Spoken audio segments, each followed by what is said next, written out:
అందరికీ నమస్కారం. నా పేరు కమల. మాది దివిసీమ కోడూరు అండి. నేను చాలా పేద కుటుంబం నుంచే వచ్చాను. మా నాన్నగారికి మాకేంటంటే తెలుగుదేశం అనే ఒక ముద్ర పడిపోయింది. పడిపోయేసరికి మా నాన్నగారు నేను డిఎస్సి ప్రిపేర్ అవుతుండగా పెరాలసిస్తో బాధపడుతున్నారు.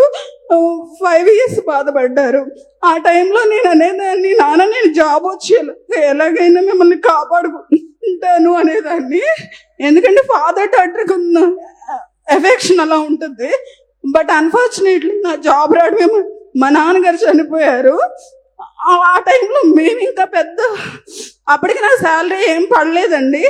ఆ టైంలో అప్పుడున్న గవర్నమెంట్ ఏం చేస్తుందంటే డోక్రాలో వచ్చే డబ్బులు కూడా మాకేదైతే తెలుగుదేశం అనే ఒక బ్రాండ్ ఉందో మా ఇంటికి అలా పడిపోయింది, అది కూడా రాకుండా చేసేసారు.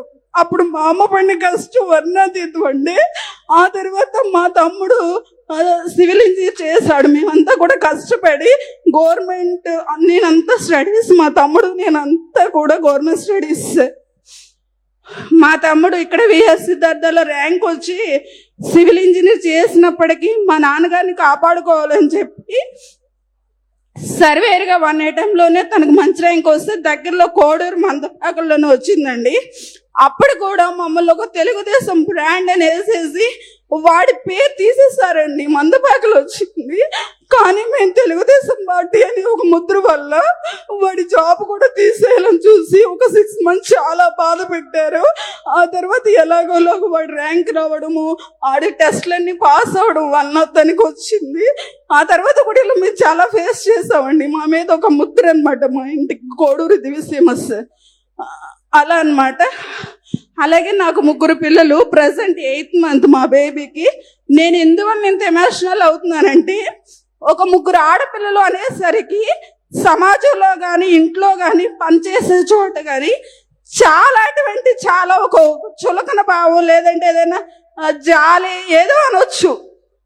నీకు ఎంతమంది పిల్లలమ్మా అనగానే 3 ఆడపిల్లలు అనేసరికి నా వైపు ఏదోలంగా చూడడం ఒక క్వశ్చన్ మార్క్. కానీ నా భర్త మేమేం అనుకోవట్లేదు. ఆ 3 పిల్లల్ని కూడా సమాజానికి లేదా వాళ్ళ కాళ్ళ మీద వాళ్ళు నిలబెట్టినట్టు చేయాలని మేము చాలా ప్రయత్నిస్తున్నామండి. ఇంట్లో ఓకే మగపిల్లాడు కావాలని కోరికతోనే ఉంచుకున్నాం, కానీ మగపిల్లాడు పుట్ల, కానీ మేము దాన్ని తీసుకున్నాం. ఈ 3 ఆడపిల్లల్ని ఒక స్ట్రాంగ్గా మేము తయారు చేయాలని. కానీ మాకున్న సపోర్ట్స్ కానీ, మాకున్న వనరులు కానీ మాకు సపోర్ట్ చేయకపోయినప్పటికీ మేము ధైర్యంతో ఉన్నామండి. సమాజం నుంచి ఎన్నిటువంటి వచ్చినా సరే మేము తట్టుకుంటున్నాము.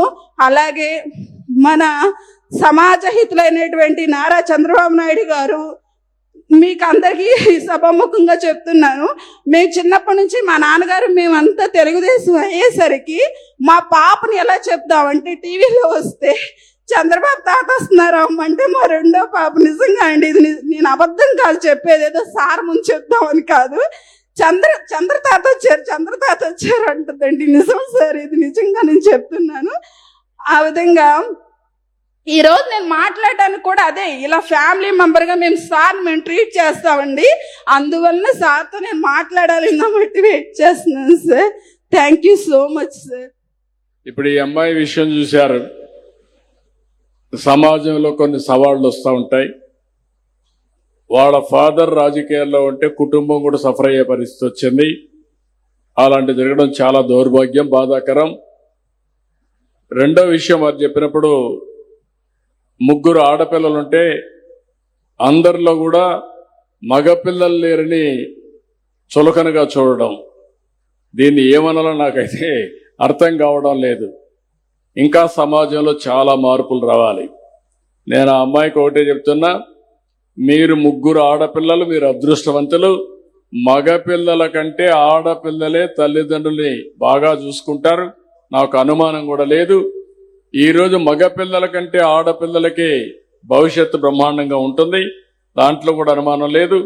నువ్వు ఒక రోజున గర్వపడతావమ్మా. ఈరోజు నేను చెప్పిన విషయం గుర్తుపెట్టుకో. You will be very happy. Thank you. I wish all the best. Thank you. గట్టిగా చప్పట్లు కొట్టి అభినందించండి.